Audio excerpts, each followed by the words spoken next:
anticipated like this ever. All Zakiya McCormick knows was that her son was snuck into that house by a 16-year-old girl. But when her father walked in on them, she claimed to not know him. He does appear to be known to the daughter.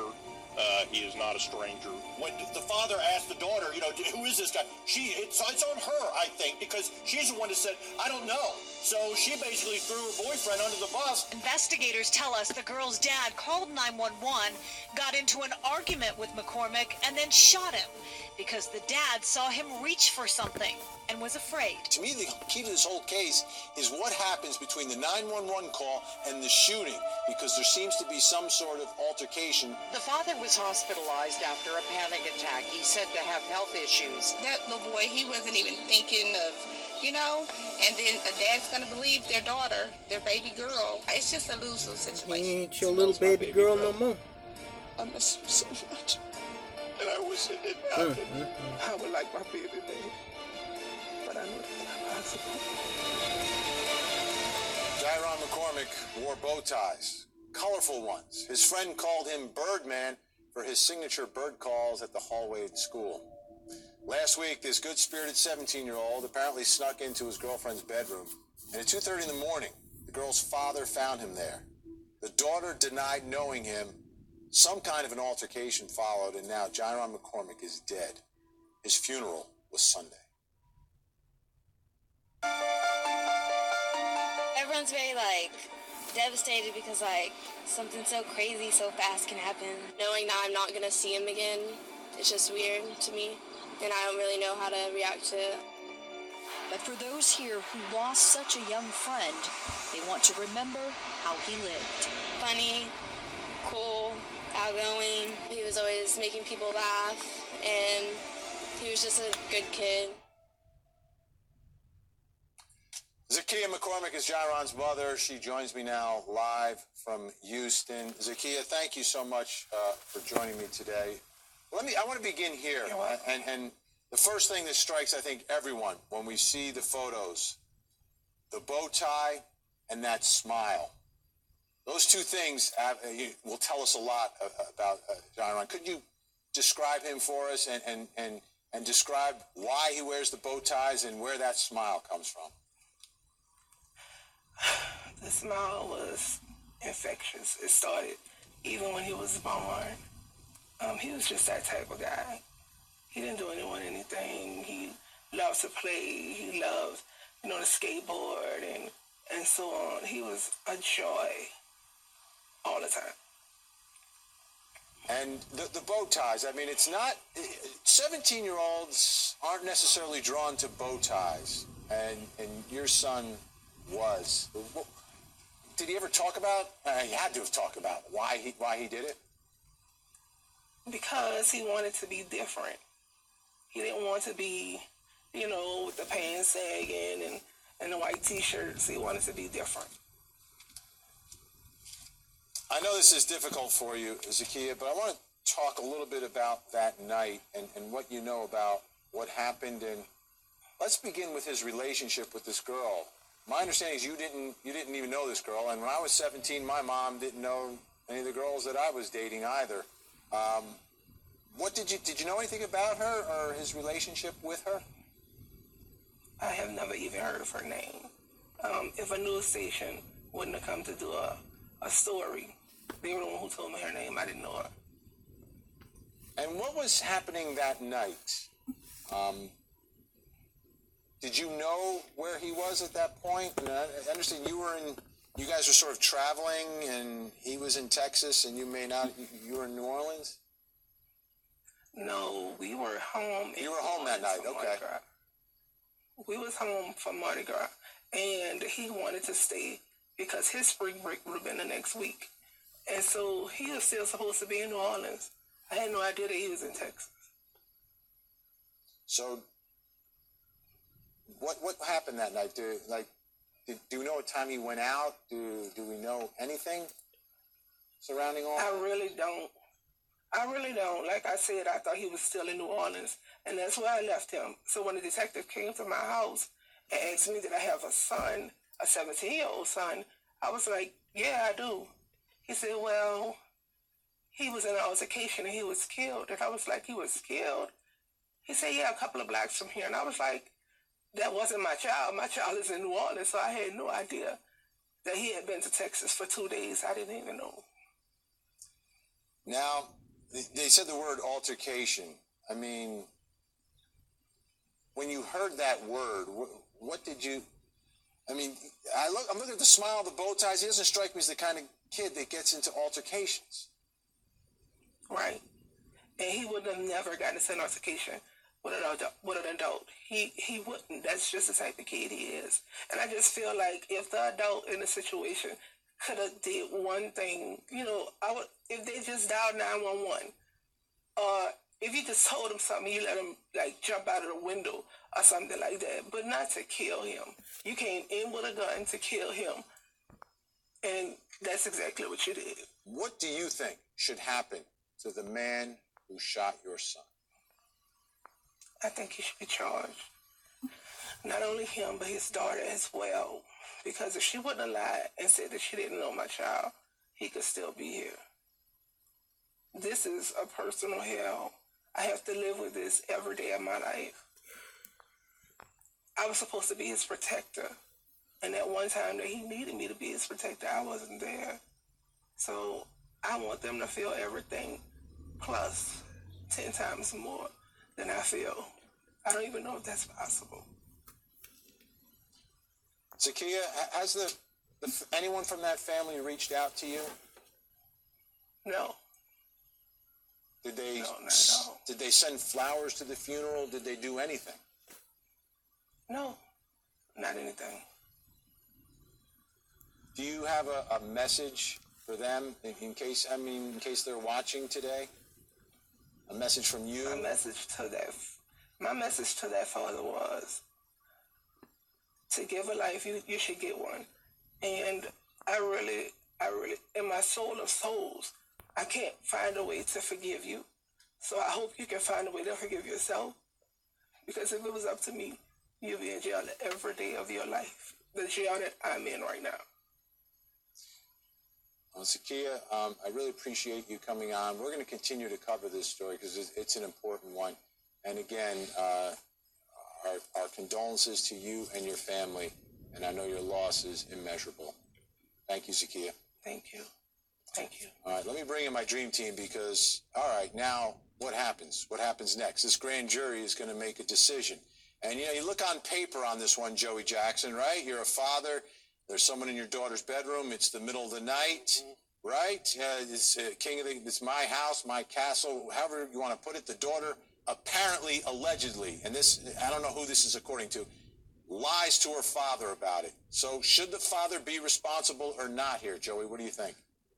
Well, ultimately, of course, Vinny, a grand jury will make the decision, yes, and they'll investigate everything. But, so I won't prejudge. But what I would do in making an assessment is when you have a child in a home, whenever there's a 17-year-old life that's gone, he's in a room. Was he armed? Was he dangerous? Was he representing any threat that would possibly justify the father's shooting? Could the father have exercised greater restraint to do something other than take his life, like allow the authorities to come and to handle it? And that's just what troubles me, sickens me, and saddens me about this whole thing. And in the event that he acted improperly and inappropriately, he should be charged, prosecuted to the full extent of the law. Now, here's what I want to do, because this is Texas, and Texas law prides itself on being a little bit different. I don't know if it's incredibly different, but let's take a look at a couple other cases in Texas. First, there's one of a father finds a man molesting his 3-year-old daughter, beats him to death, but calls 911.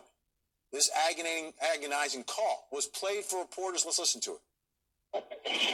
Listen to me. Oh, my God. It doesn't have a house up in front. It doesn't have a house on his ranch. It's just a ranch. I don't know what to do. There's nobody there that can go find out that has the road number you're on? Come on, I fucking died on me. I don't know what to do. All right, so what did the grand jury do in that case? Take a listen. And under the law in the state of Texas, deadly force is authorized and justified in order to stop an aggravated sexual assault or a sexual assault. All the evidence that was presented by the Sheriff's Department and by the Texas Rangers indicated that that was in fact what was occurring when the victim's father arrived at the scene. No charges in that case. Then there's this other case. You may remember this one. Johran, a man who took justice into his own hands when he saw two men burglarizing his neighbor's house. Despite the fact that he was told repeatedly to stay inside, take a listen to the 911 call. Mr. Horn, do not I'm go sorry. outside the house. This ain't right, buddy. You're going to get yourself shot if you go outside that house with a gun. You want to I make don't a care what bet? you think. Okay, stay in the house. They weren't getting away. That's all right. Property's not worth killing someone over. Well, here it goes, buddy. You hear the shotgun clicking, and I'm going. Don't go outside. No, you're dead.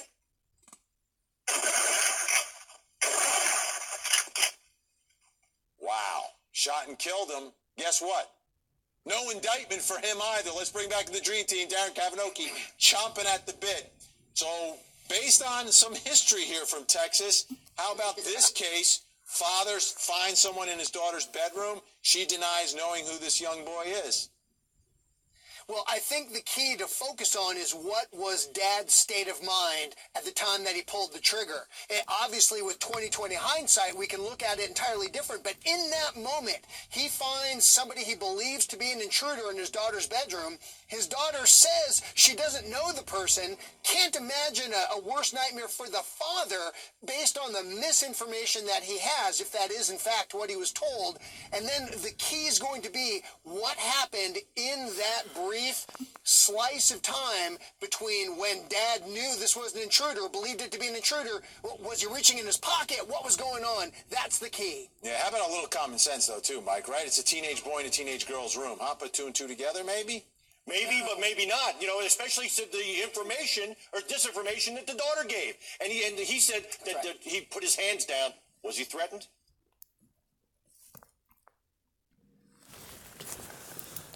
Man, just sad. Total waste of life. What's going on, guys? So before I get to this tragic story, let me give you guys a little heads up about the video that is in the link in the description box and explain to you going forward what I've already been doing, but this is my official decree that, announcing that this is what I'm doing now. So first off, starting off, if you may have noticed, I have been putting commentary on YouTube, and what I've been doing is I've been mixing promotional videos with commentary about topics that I haven't uploaded to FS Avenger and BitChute. And the reason for that being is because I came to realize that while I have so many videos waiting in queue on my docket to be published, there are other topics and issues that come up, a lot of them unforeseen, that I'm also going to want to make video commentary about.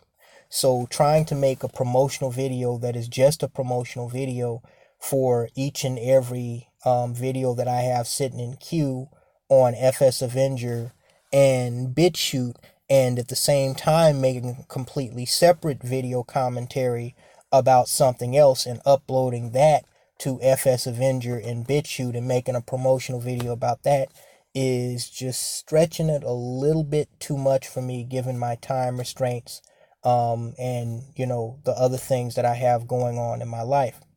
So what I've decided to do, combining the realization of that and the fact that I've just come to accept the fact that ScrewTube is going to do what the fuck they want anyway. If they want to remove one of my videos, where I made a video about, how to, grow a garden and how to plant seeds, they're going to remove it.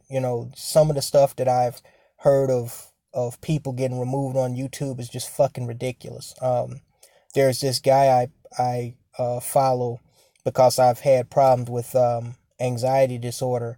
His name is his YouTube channel, I believe, is Trevor something, and he said he came within a snowball's hell of having his channel removed, and he doesn't talk on political issues or anything. All he does is give people advice on how to better deal with their anxiety symptoms.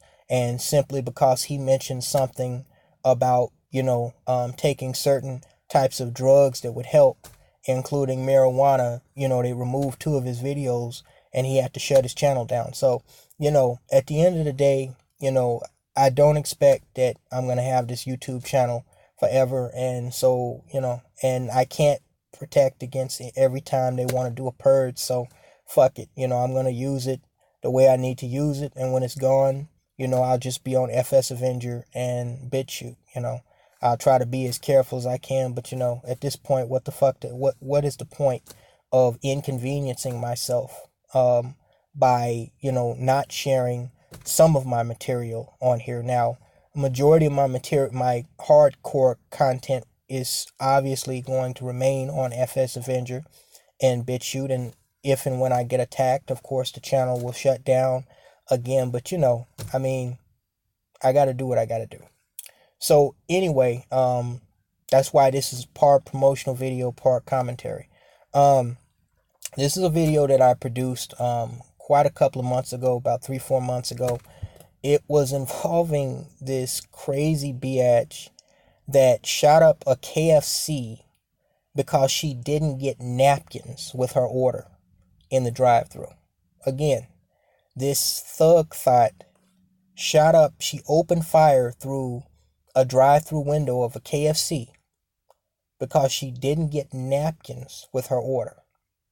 Now, I've always complained about the shitty customer service that you get at these places, but just the complete insane, you can't really call it insane, the insane, untamed, just feminist extremist mindset of these females is indicative of why I, try to advise men to be very, very careful when you're dealing with them, if you're going to deal with them at all, because I would advise not dealing with them. And also why I tell men all the time, it's best to carry something to protect yourself, because out here nowadays, the biggest threat is not terrorism, it's not active shooter.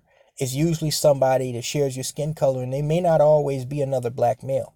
A lot of these females out here now are carrying guns, and they have the mindset of, a crazy maniac dude. And so, you may have to do what you got to do, to defend yourself against one of them. It may not just be a crazy female thinking that she can fight a dude, and that thought has crossed my mind too. These people are out of control out here, especially, the black American female. So, like I said, that's why I'm such a huge advocate for practicing proper self-defense, being properly equipped, being properly trained. But anyway, I go into that in more detail in the video, which is in the link in the description box. Check it out. I'm also gonna, if I can remember, I'm also gonna try to put it in the pinned post. Check this crazy story out about this crazy ass broad. Now, of course, you saw the 12-minute intro of the HLN report and interview on the tragic story of this handsome young brother. And it's kind of ironic because I caught a little bit of heat a few days ago, as you may recall, from the 3-part docuseries that I did on the Atlanta Olympic Park bombing, and delivering kind of a short biography of the victim, Alice Hawthorne. And I was accused by an idiot of, giving black women a pass or some stupid nonsense in some email through a troll account. And I find it ironic because, as I said in my response video to that idiot, there has never been a time, there's been very few occasions, let me put it like that. Let me put it like this. There have been times when I have shown sympathy towards black females, like the autistic woman that was murdered in Atlanta, the times when there are small female children involved, the case of Alice Hawthorne, the judge in Ohio, that she got locked up after trying to help her brother. But I do not ever give these females a pass. Just because I've evolved to understand that men, and particularly black men, but really all men, are complicit in the reason why these females act the way they do, does not mean that I'm giving them a pass. Okay? And this story here is really just another testament to that. Now, like, so many other stories that I've brung up, I've made references to plane crashes. I've made references to, the Atlanta Olympic Park bombing. There, me being a student of history, there are certain subjects and there are certain stories that have always stuck with me, due to their relevance, in relation to the topics that I speak on, and also, just due to the, the graphic details, and the lessons that were learned or that could be learned, like what's the moral of this story. And this case, of this young brother was one of those stories that I never could quite get out of my head, just because of the way it happened and how, it was really a poster child example of, what I and other woke Marlboro men or red pill or whatever they want to call themselves, brothers, have tried to warn black men about when it comes to these females, even those that are underage. Okay? So you had this young kid, 17-year-old kid, again, like I said with Alice Hawthorne, I wasn't there, I didn't know him personally, but he seemed like a relatively decent kid. I mean, for what it's worth, when you're talking about a 17-year-old, I mean, 17-year-olds, are gonna be 17-year-old boys. It is what it is, but he didn't seem like, a thug or a gangbanger or any type of, excessive troublemaker. But being a 17-year-old young boy from Southeast Texas and suburban Houston, he's going to do things that teenage boys do. And one of the things that teenage boys do, most of them, is they chase girls. They chase skirts. That's, when, you kind of, your puberty starts tingling you down there, and and not just that, the whole puppy love thing. You know how it goes. Me personally, when I was 17, I was more into video games than females, although I did have my skirmishes. And I, now looking back on that as a 34-year-old grown man, I'm thankful for that, because I feel like it kept me out of a lot of trouble that I don't have in life now, like child support, crazy biatches, and, yada, yada, yada. But, he was just Johran McCormick. He seemed like a relatively good kid. I'm sure he had his flaws. But, I mean, just like your typical teenage boy, he was into girls, and, he was dating a girl, and they were making out, and, probably screwing, and, just doing what 17-year-old boys do. And unfortunately for Johran McCormick, he fell into that category of brothers that become a statistic due to making the fatal mistake of trusting a female, which in this case was his 16-year-old alleged girlfriend, who invited him over and snuck him into her father's house, whom she lived with. And what I found particularly strange in this case was I never heard anything about this 16-year-old girl having a mother. There were two parents in the home. every story that I researched about this, it only mentioned the sickly father who had health issues. And so I have to assume that it's one of those rare cases where the father either has full custody or partial custody of his daughter and other children, because apparently there was another younger child in the home who allegedly now kicked all of this off. And I'm going to explain to you why I say allegedly in a moment, because I don't quite buy the story that was being put out there. But we'll get to that in a minute. So, Johran Brown, he goes over his girlfriend's house. She sneaks him in like 16-year-old little, well, this is YouTube, 16-year-old little girls. They do this all the time. 16-year-old boys, 17-year-old boys, they do it all the time, sneaking in, fucking around in their parents' basement or in the bedroom or in the garage, or, the first car that their parent bought them. And, unfortunately for Johran this time, according to the police report and what the father claimed, is that a younger child, apparently the sibling of this scandalous little thought that brought him in, the younger child went into the bedroom to say goodnight to his older sister and saw 2 bare feet, or four feet, including 2 extra pairs of feet sticking out underneath some covers. And he ran to tell his dad that was in a separate room. I don't know if they were on the same level or not. And his dad, woke up, grabbed his gun, claimed he called 911, ran to the room and confronted this boy that was in the room with his daughter, who claimed to be Johran.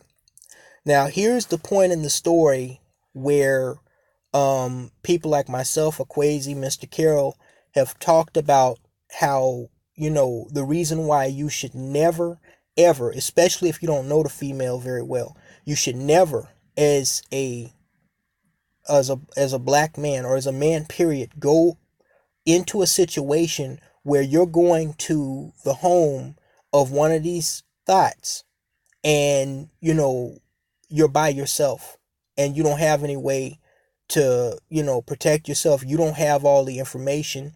You don't know who's there with her or nothing. Because Johran, when he was confronted by the father, okay, the girl allegedly trying to get out of it, because from what I understand, her father was very strict.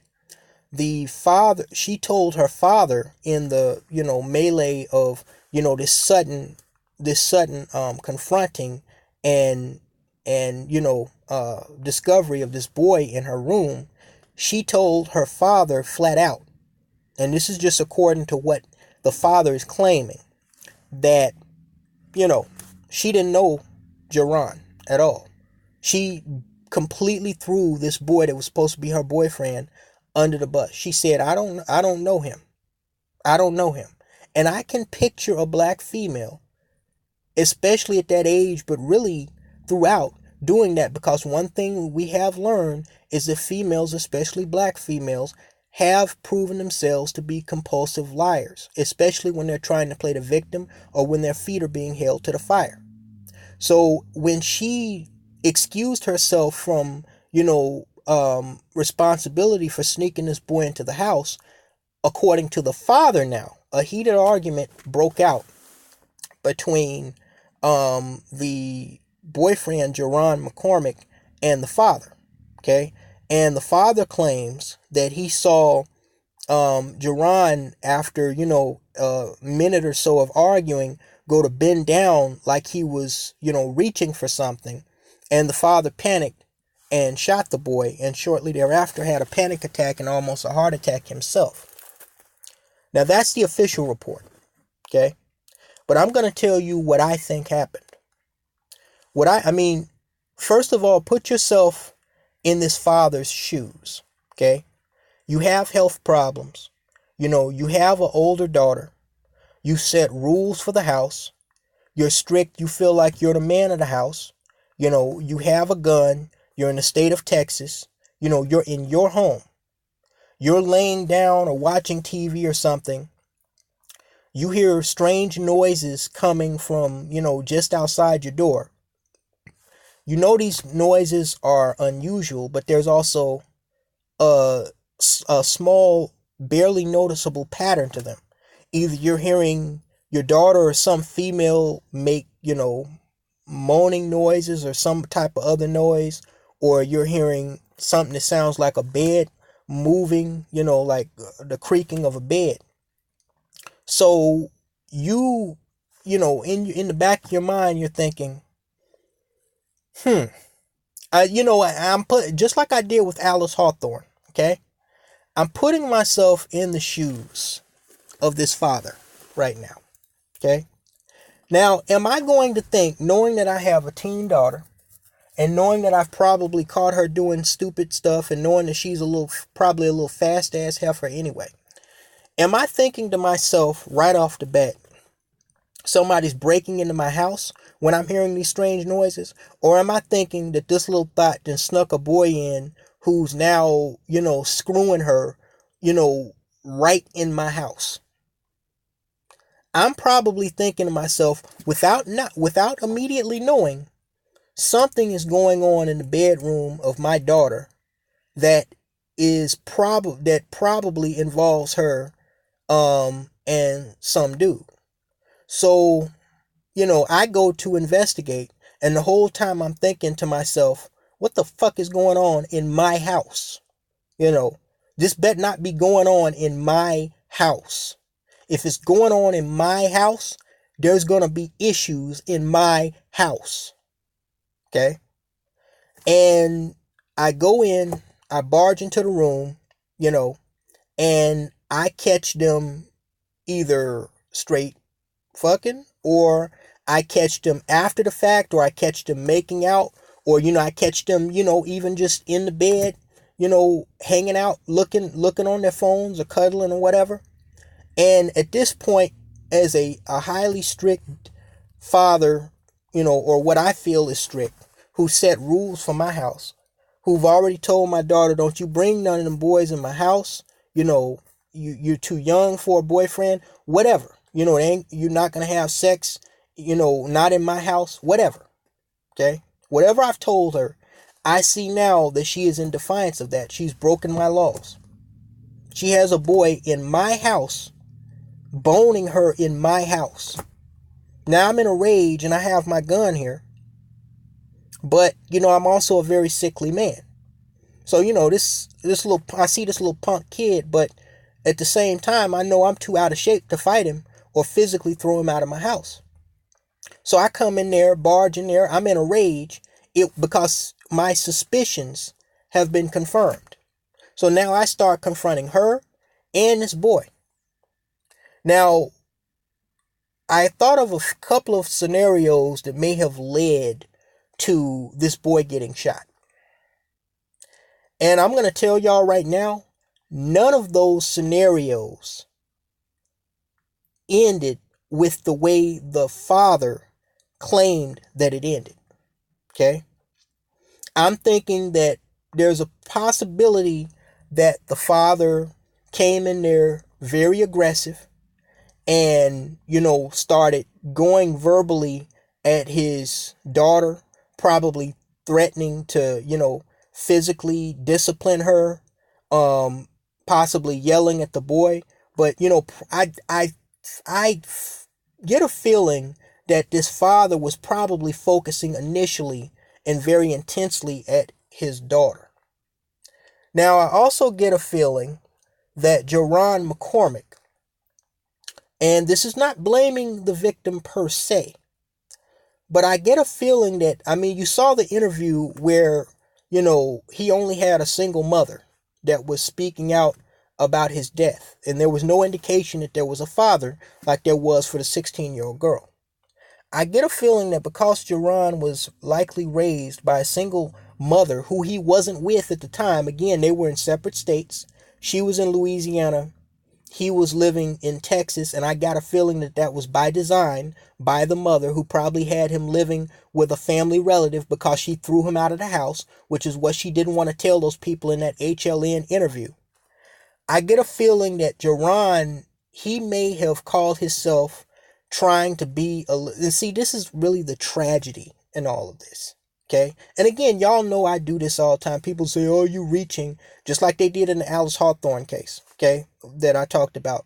But I feel like I am pretty good when it comes to hypothesize theories, because I understand human nature. I think that when Johran, got up, him and his little girlfriend were surprised. He probably didn't even hear the girl yell out to her father, if that was even said, and I doubt it. But if it was said, it was probably because the girl knew she was about to be in big trouble. I don't know him. I don't know him, Daddy. If that even happened. The father was probably cussing and threatening the girl, and Johran, he called himself trying to stand up and be a little man, and he started talking back to the father in the midst of the immediate argument, because of course eventually the father was going to focus in on him, or was only minimally focusing in on Johran. He was probably focusing most of his attention to his daughter, and Johran called himself trying to stand up and be a little man, and stand up for his girlfriend, and telling the father in so many words to back off. He may even have taken a few steps towards the father, or he may have started saying hey man, what the fuck, don't talk to her like that, bro, don't talk to her like that, bro. You know how these little young ass kids are. And so the key issue here is that Johran did not factor in two things, and he did not factor in two things because he was not raised properly by a father figure who would have let him know that in this scenario, that is a very bad thing to do. Okay? He didn't factor in the fact that he was in a grown man's house. Okay? This wasn't just some random ass stranger or some uncle that was sleeping upstairs in the attic. This was this man's house that you came into with this girl that he caught you banging or whatever y'all was doing. And this grown man whose house you're in without his permission has a gun. And the other thing you didn't factor into is that he's pissed. Now, pissed off, having a gun, and in somebody's house without their permission, and you're in the state of Texas, these are four very, very, very bad and potentially deadly components for anybody in any type of scenario similar to this. Okay? And so I think the heated argument probably that developed from Johran and the father probably escalated from that point. And the father, already pissed off, he's thinking to himself, who is this little motherfucker? I come in here, you in my house, banging my daughter in my house, and you got something to say to me, you little and he probably started talking to this boy and telling him to shut the F up or something like that. And the boy, now he getting his dander up, and he's like, the boy is making a fatal mistake that Trayvon Martin did. Okay. He's making a mistake that, this is just like one of these niggas at school that, I get into occasional fights with, man. Oh, you want to talk shit, and what's up, bro? What's up, bro? What's up, bro? Making the mistake that this is a grown ass man whose house you're in, who has a gun. See, Johran, because he has no reference to have that frame of mind that he's not just in his girlfriend's house. He's in another man's house who is armed and who is pissed. Okay? I doubt that when that father came through that door, he even identified himself as the father or as the owner of that house, because he was seeing nothing but red. Okay? And so when Johran started trying to act tough, I think, things escalated from there. He may have taken a couple of steps toward the father. He may have, launched counter threats. And at some point in that situation, the father raised a gun and fired. And little Johran wound up dead. Now, unfortunately, we see situations like this as a result of black men casting their pearls before swine when it comes to, these females, primarily these black American females, but also other females, these little whole thoughts. We see this all the time. Usually it's not a case like this where a father kills the boyfriend of his daughter, but we have seen similar situations where, some girl gets her brother involved or her boyfriend or husband involved, like the Michael Draker case, and where Marquise McLaughlin pushed Michael Draker and he pulled out a gun and shot him over the handicapped parking space argument, and the dude winds up dead. Okay, and unfortunately, what we saw basically was figuratively, it was an atom bomb, which was this lying, conniving, scandalous, disrespectful young black thought who may have even been raised correctly. See, this is why I don't have no kids. As I tell people all the time, I'm too much for me. I don't need no little me's fucking running around. I don't need that extra baggage and that extra trouble that comes with having a child, because nowadays, no matter how well you raise your child, they are going to be influenced by, outside elements, and primarily those being social media and their peers. Okay, so this father may have, raised his daughter right her whole life. Her mother may have died at birth. I don't know the situation, and she just decided that she wanted to be a little hoe. And more importantly, she decided that she wanted to disrespect her father's house. And, we were all young. We were all that age. You know how it is. It's not just, females, but these females do have an affinity for disrespecting, black men and just men, the authority of their elders and the authority of men, period. Okay? They have a niche for doing this shit. Okay?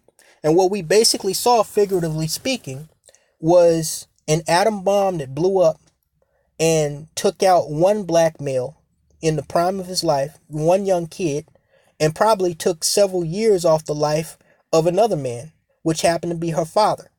She could have gotten her father sent to prison for the rest of his life. Now, I'm going to tell you, he wasn't charged. I did research and I looked, because, again, this happened 5 years ago. So this was a little bit of a while ago. This happened back in March of 2014. Now, the father was not charged with murder, okay? And the father was not charged with murder for the simple fact that it wasn't, I don't think it was because the district attorney believed his story, because I don't believe his story, okay? I will say this, as a grown man who believes in castle doctrine, okay? I do not and would not ever blame the father for defending his household, okay? He had every right to go in that room. He had every right to confront his daughter and that little ass boy, okay? He had every right to tell him and his daughter to get the hell out of his house if that's what happened, okay? Did he have a right to shoot the kid? No. But am I going to blame him for having a rage in him that escalated to that point? No. Okay? But from speaking strictly from a legal perspective, okay?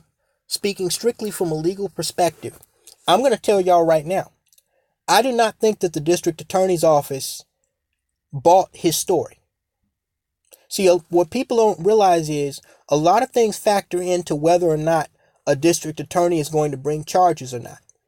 Even if, in a lot of cases, if you have a really dirty district attorney, even if your story is believable, if they think they can get a conviction off of you, they're going to charge you with something anyway. If they have, something that they think they can bring to trial to convince a jury. The reason why this father is not sitting behind bars right now, facing 20 years to life, is because it was his word against nobody's. Why? Because the daughter, she has to live with her father every day. And she knows how strict he is. Okay? Now, I don't know what happened to her after the fact. She's not going to testify against her own father. Okay?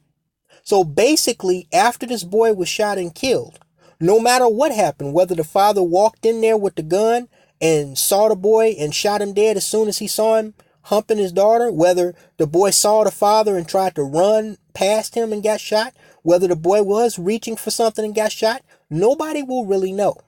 Because the daughter, who you know was interviewed by investigators, if she lied to the father as the father claimed she did, she's going to lie to investigators to save her own ass too. Okay? Again, this is a 16-year-old thought, but you know, these thoughts, they can be 56 and do the same thing. Okay? So it's, you know, after this boy is shot and killed, after his life was completely exterminated, wiped out, snuffed out, it's basically the father looking at his daughter. The rage that he had is over. He realized that he just killed somebody. I think it was in a fit of rage more than self-defense. Okay? It's his word against nobody's. Okay?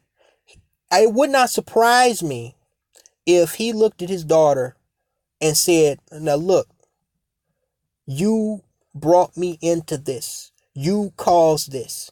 You told me you didn't know him. Okay? Or you brought him into my house. Now this is what we're going to do. This is what we're going to do. This is how we're going to play this when the police arrive. And you better do it. It would not surprise me if they had a conversation like that as that boy was laying on the ground with his brains leaking out of his head. Okay? Nobody really knows. Now, of course, there was the small child, but there was no indication that he witnessed what was going on.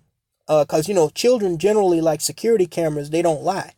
So I don't think the boy that he claimed was involved. But, you know, I just don't buy that, you know, little boy. First of all, how many, some of us have siblings. How many younger siblings, unless they're really close, you know, most of the time when you're talking about, you know, children that are of a far different age, you know, this, from my indication, this boy was really young. That was the sibling of this little thought that snuck Johran McCormick in. Most of the time, the older child doesn't want to be bothered with the younger child on most normal occasions. So how many young kids go into the bedroom of their older sibling to wave goodnight or goodbye? And then when he goes in there, said that he saw 4 feet sticking out. That sounds like some movie script type shit. Why would they just have their, I mean, it could be possible, but why would they just have their feet sticking out from under blankets? See, what I'm picturing is the father, you know, going over this scenario in his head as to how he was going to draw this to make it look like self-defense. You know, my son is short, so I can use him as an alibi and say that, you know, he saw, you know, little feet sticking out from underneath a blanket, you know, because he's not going to be able to see over the top of the bed. Okay? And so that's the story that he ran with. Okay? And then, okay, this is the other thing. Unless the two kids didn't hear the boy coming in, how could they not be, you know, how could they not see the boy come in to wave goodbye to the girl that was his sister and not be startled by that and jump up out of bed, especially when they seen the boy start running towards, you know, where she had to know was to her father. If she knew that her, because she would have known that her sibling, her younger sibling, was a little tattletale anyway. Okay? And so then I'm thinking to myself, even if that's true, even if all of that is, you know, the story that the father fed to investigators is true up to that point, what are the odds that the father gets this information from his younger son, that he sees feet sticking out, and the father's mindset is that there's an intruder in my house. Because wait, if you're seeing 2 extra feet sticking out from underneath some blankets, that don't sound like rape or burglary to me. That sounds like you have invited or uninvited guests that's sharing a bed with your daughter. So he claims that he heard an intruder, goes into his daughter's room, sees this boy. The boy jumps up.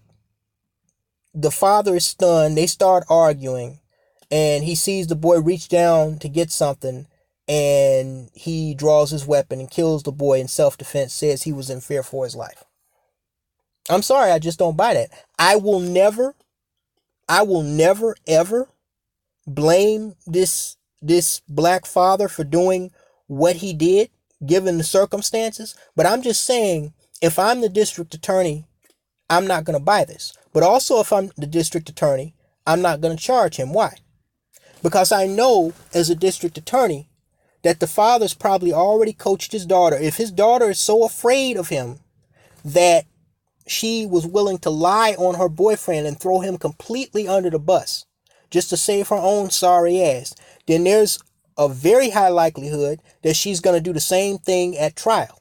So we have no security cameras. All the physical evidence that we have is not, it's not definite.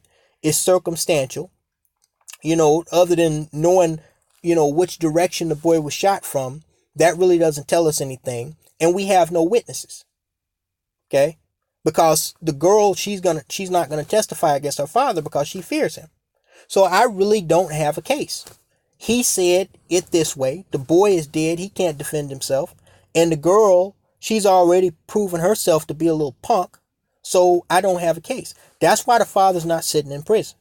Now again, I don't have a problem with the father not sitting in prison, though I will say this, okay, as a firearm owner myself, okay, a lot of the times, and I'm not going to necessarily close with this, but I will say that a lot of times people don't really think about the consequences of their actions, okay?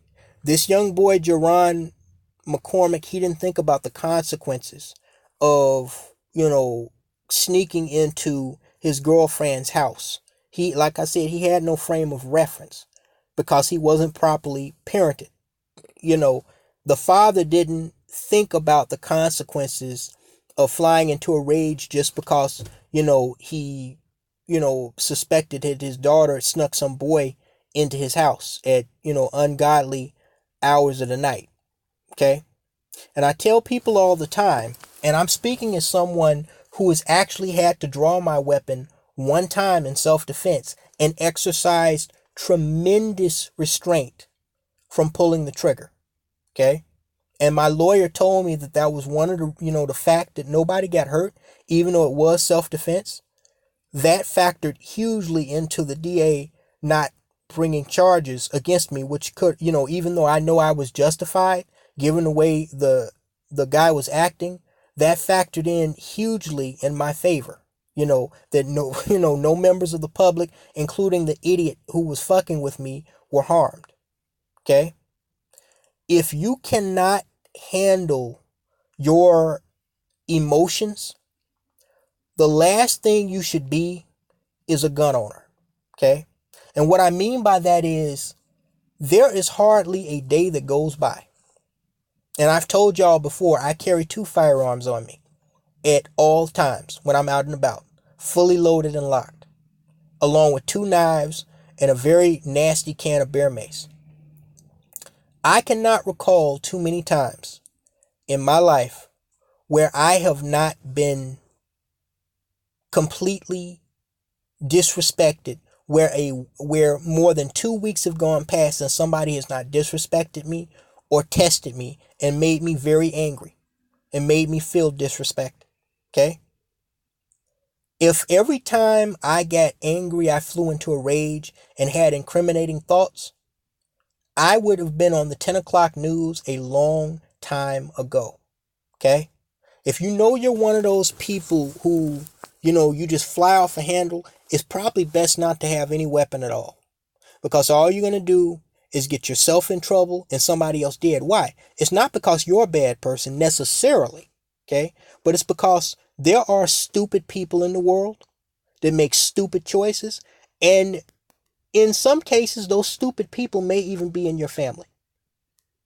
And this case, as I said, was one of those cases that was a monument of that, as a poster child example of, just, I believe, a bunch of people making a series of very bad mistakes, primarily that being of the young boy that was raised by a single baby mama that didn't raise him right, and while he seemed like a relatively good kid, he made a couple of bad mistakes. And one of the mistakes that he made, besides sneaking into a house with some little young ass bimbo that, he probably wouldn't have been dating for more than a few months anyway, was, I believe, trying to challenge another man in his house, call himself trying to stand up and be a little man. And I kind of feel sad for Johran. I know a lot of brothers will say they don't feel sad for this young kid, but I feel sad for him because I feel a little bit of sympathy for him because, again, he had no frame of reference. Okay? He didn't know what defined a man. He didn't know when to hold him and when to fold him. He didn't know when to walk away and when to run, because he was misraised, likely by a female that was doing the same thing that this girl was doing with him when his mother, was her age. And as a result of that, he wound up dead. He wound up losing his life. And I will close with this. As I said, I wasn't going to close with the other thing I said. I will close with this. Don't you find it ironic that in the intro of this, where I showed you the HLN interview with the mother of Johran McCormick, and again, this happened back in 2014, right around the time, I think this was a few months after George Zimmerman was acquitted of killing Trayvon Martin. The mother said, matter-of-factly, that she could not forgive the father, the black father, who claimed to be defending his household against what he thought was an intruder, even though I don't buy that story myself. She said she could not forgive him, and she wanted him to spend life in prison because he had taken her son's life. A son who I believe she put out of her house for whatever reason and sent him to stay with relatives or friends a state away. There's no way explaining how a mother does not know that her 17-year-old son is in Texas when she lives in Louisiana.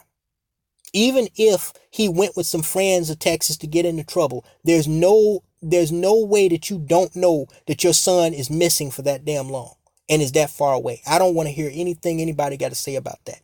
Okay? It's an unfortunate chain of events, but she couldn't forgive him.